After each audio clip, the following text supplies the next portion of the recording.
Should I have left? Should I have stayed back? It's possible if I had stayed back now, we would have been able to sort out our differences. Was I at fault? Am I overreacting? Is this the best way to react? Was my decision the best decision, or would I have made a better decision? Hi guys, welcome back to my channel. My name is Naima Hudu. I am from Edo State, Nigeria. I am a Kaduna-based content creator. If you're just seeing my face for the first time, welcome, and if you're a returning subscriber, welcome back. So I've not been able to say this in my previous video. I feel I should say it now. If you want to support this channel, if you've been thinking of how to support this channel in your little way, just check below this video. There is, you'd see a thanks. I would screenshot something and put on the screen for you to see what I'm talking about. Just click on it and you'd see different amounts you can send to me via YouTube, just to support me. You know, if you want to support the channel and you want us to move to a different dimension, please do well to support me by clicking on the thanks and selecting the amount you feel you want to give to me. So yeah, without wasting much of your time, let us just dive into the video. So first of all, I would like to put it out there that you need so much courage to leave your marriage. Courage to leave your marriage. So much courage. It is a decision that you would have to make yourself. You would have to decide yourself. It's an action you have to take yourself. Nobody needs to take that action for you, because if someone does take or make that decision for you, you would always leave not forgiving that person. So it is something you just have to sit down, make up your mind and say, you know what, damn it, damn whatever comes after it, damn whatever circumstance I would face, damn it, I am leaving this because I feel it's not going to work. So that was my case. On this day, after so much back and forth between myself and him, and after a few weeks of separation, I went back to him with the mind of settling things out. While reaching the house, what I saw shattered me, and I told myself that, babe, you are too young, too beautiful, too intelligent to be going through all of this. You are too good to be going through all of this. For how long do I want to keep bearing all of this? If at this stage, if at this point, this early stage, you are having to go through all of this, you are having to be patient, people are already preaching patience to you at this early stage of your marriage, then imagine 5 years to come, imagine 10 years to come, imagine 15 years to come, when you would need more patience. What would your life be by then? What would your life become by then? Like, I just had to tell myself the very bitter truth. And I just said, you know what, as I am speaking to you, thinking back, I would not tell you this was how I got my courage to pack out, because I actually packed out on that same day I had this thought. I cannot explain to you or try to bring you into everything that had happened and then tell you this is how, or this was how I packed out. I myself cannot explain that if you ask me, and I am being honest here. I just feel it was God that guided me. The strength I had, because I had neighbors that were begging me, do not do that, do not pack out, okay, allow him come back so you guys can talk about it. I knew it was just like going back and forth, talking about it, forgiving him, repeating it. So it's like a chain that would never end. It's like a cycle that would never end, an event that would never end. It is in a circular motion, so it is never going to end. And I knew I was not in for that. If there is anything in my life I was going to take, if it doesn't go well, then it's definitely not a bad marriage. I would be like 90% of my life forever. So I knew it was not something I was going to manage. It was not something I was going to deal with. I cannot. It was not something you preach patience to me that I would hear you. My neighbors were begging me, don't do that, don't pack out. Men are like that. The thing that society have made women believe. Men are like that. It rains everywhere. No man is perfect. Blah blah blah blah blah. And in my mind, I was like, if I was the one that did all of these things, would you guys preach patience to him, or would you guys say women are like that? It rains everywhere. Definitely no. So why are you preaching patience to me? I cannot. So I can't really tell where I got the energy from, the strength from. Immediately I chatted my sister and I told her what I saw and what I was going through. And then she contacted her friend. And then I just spoke to the friend and told the friend that, okay, I need a car, or a car, rather a bus that would help me convey my stuff from Abuja to Kaduna. And then within 30 minutes, she gave me a number. I called, he settled everything. Before you know, he was on his way. Like everything just happened like this. Like I never thought it was going to go that smoothly, but then it went that way, and Alhamdulillah. And before you know, he came, he saw my stuff, what I needed to convey, and he gave me price. I bargained, and before you know, we were on our way back to Kaduna. So, mind you, while all these were going out, the only people aware about my coming back was my sister. Like, okay, my sisters, they were, because we have a group, so any update, I just drop it there. But I didn't bother to call my dad or call my mom. All they had in mind was I would be coming back home, but not with my stuff. So it was just my sisters that were aware that, okay, I was coming back home. Like I've made up my mind that I wasn't interested in marriage again. So though when I was leaving, I would be sincere with you that I left without the mindset of getting divorced. So when I came back home, they were all surprised but welcomed me. I'm not even going to lie. They welcomed me wholeheartedly, even though I know deep down that wasn't what they wanted for me or for their child. But then it is what it is. They welcomed me, and that night, I am not going to even lie, it was the longest night for me, the longest night ever. I crowed. He said, I crowed my eyes out. You know, when I have never cried that way before. I have never. You know, when you are crying and you're shaking and you're bringing out discharge from your nose, from your mouth, tears, name it, you're just shaking, like subconsciously you do not know you're shaking. My mom will be like, why are you shaking? Something like, why are you crying? Why are you shaking? Before I would realize that, oh, so I'm actually shaking. So that was the longest night for me. But since that day up till now, as I speak, I have never cried that way again. I cried myself out. Alhamdulillah, I have very supportive parents, siblings, friends, name them, very supportive. They were there for me. I was able to dictate early. Like I said, the marriage was just 4 months, but Alhamdulillah, I was able to dictate early that I wasn't going to manage this one. There was no way I was going to remain in this marriage, bore children in this marriage, or for this man. There was no way. So after I came back home, there was no communication between the both of us. So basically, and there was no divorce, there was no formal divorce, there was no separation. It was just separation. I was in my father's house, he was there.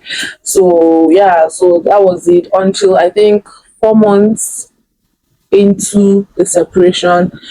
Like he just basically for came back for settlement, but I was done. Then last 8 months ago, I formally got divorced, and Alhamdulillah is all I can say. Alhamdulillah, Alhamdulillah. Now to the main gist. Like I have said, it takes so much courage to leave your marriage. I'm not even going to advise you to leave your marriage, but if that is what you want to do, just have it at the back of your mind that it takes so much courage to leave. You don't just leave, like you have to leave mentally first before you leave physically. Your mind just have to be out of that marriage first before you leave physically. That is just it. Otherwise, you keep going back to him. Whenever he comes begging, you go back to him.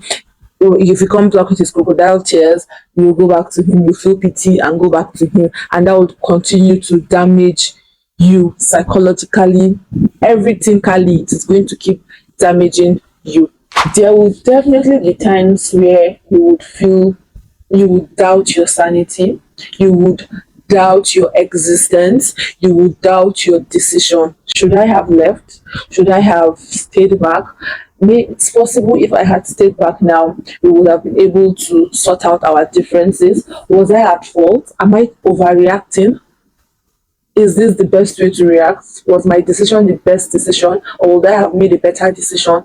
So many doubts would definitely run through your mind at some point in your divorce process. Then, as long as you know you made the right decision, as long as you know your life was threatened, as long as you know you didn't act based on impulse, then it is absolutely normal to feel this way and not regret it. It is a phase in your divorce process that would pass.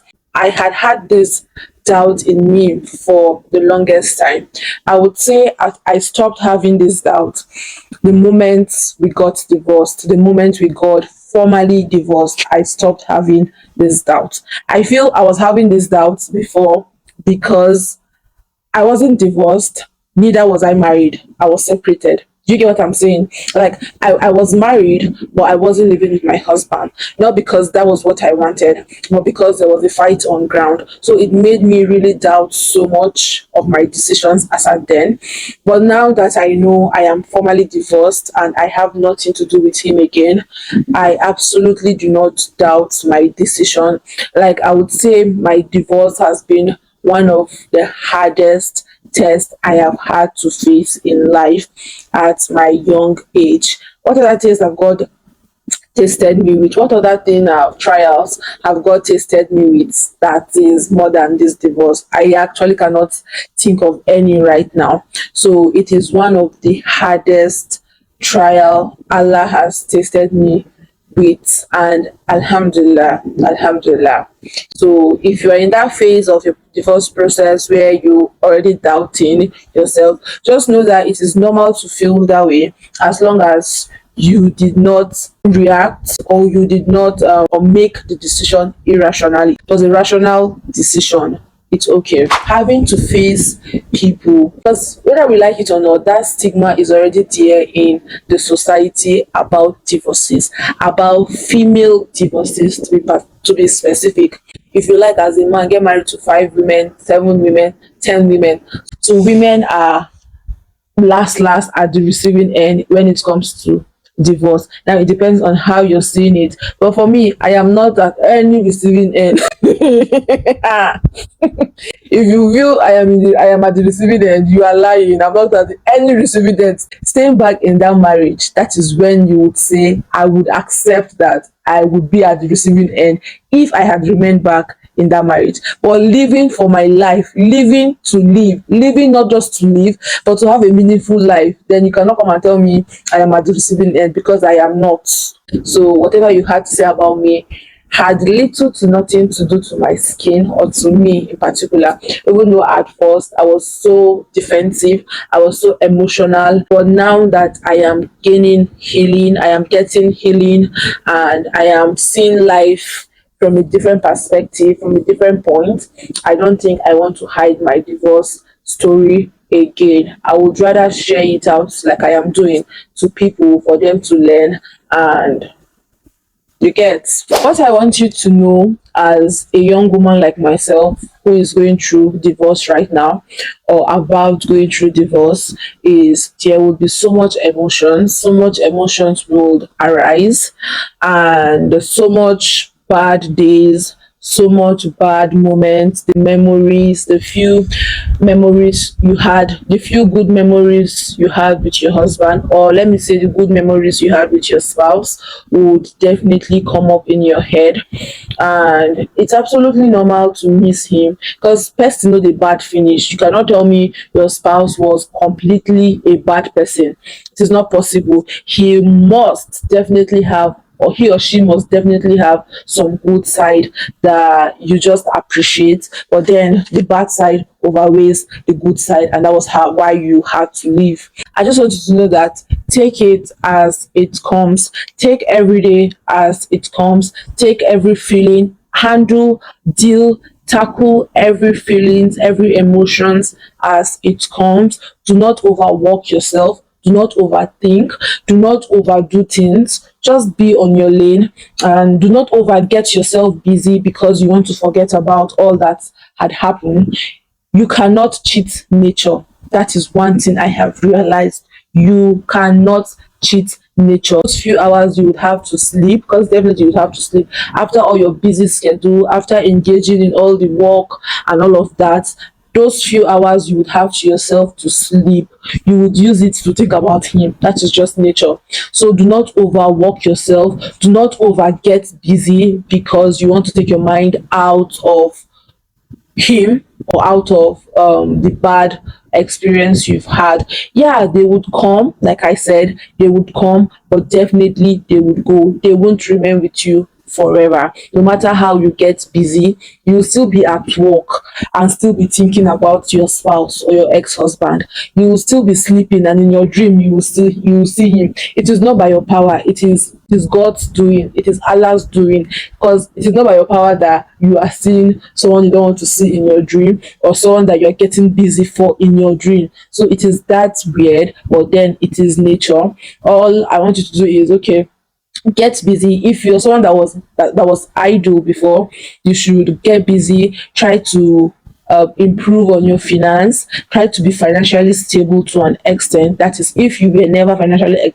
stable. One of the reasons that that make women remain in abusive or toxic relationship is financial instability. When a woman is not financially stable, she would remain back and just tolerate whatever she gets from her spouse. So yeah, I hope you're able to get one or two lessons from this video, and you're able to use it, put it in practice, or put it in play, and hopeful it helps you in one way or the other. More divorce videos to come. For now, I will be posting them back to back once in a week. I have posted three so far. I posted four so far. So this will be the fifth one, I guess. So yeah, more to come, inshallah. Please do not forget to subscribe, like, share, drop a comment in the comment section, and see you in my next video. Bye.